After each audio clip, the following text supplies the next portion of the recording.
tell you a little bit about the story that I ended up putting in the book. I grew up in Florida, and North Florida, in Jacksonville, and this was back in the days before air conditioning.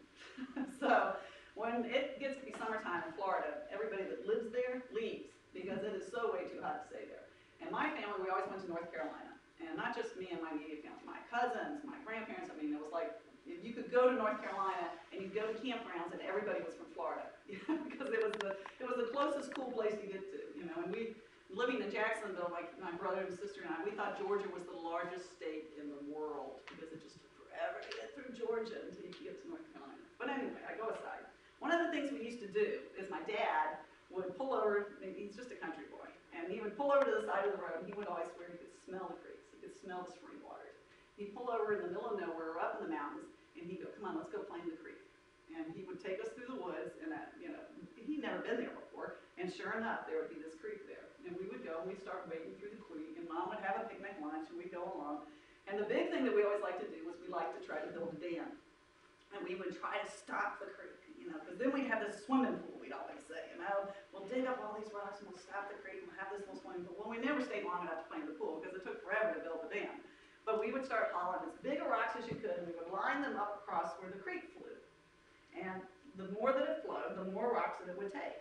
And eventually you would get to the point that sure enough, you'd start to get a little bit of a pool that would end up starting gathering behind this little wall of rocks that you would have. But you'd never totally stop the water. Sometimes the water would start going out around the outsides, and somehow the creek would start getting fatter, trying to be able to figure their way around the rocks. Sometimes they would kind of rush up if there was mountain walls on either side, and they would go over the rocks, turn it into kind of a waterfall. And then of course there's always the water that slips through. You stack the rocks up, there's all those little holes. No matter how many of the little rocks you throw in there, they still ends up going through.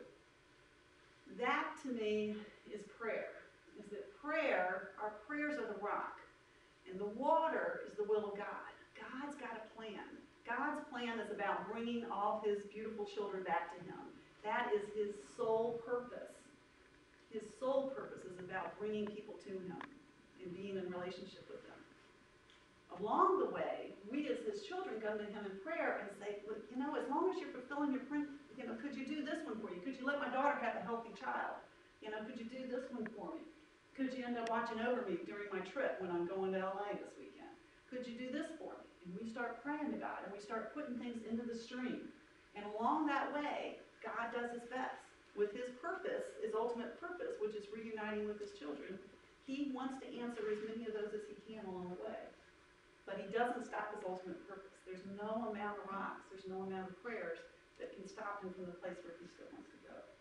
And so part of it is trying to be able to find that faith that along the way, my prayers are making an impact. They're serving, you know, but God's purpose and God's will is the real beauty of the world.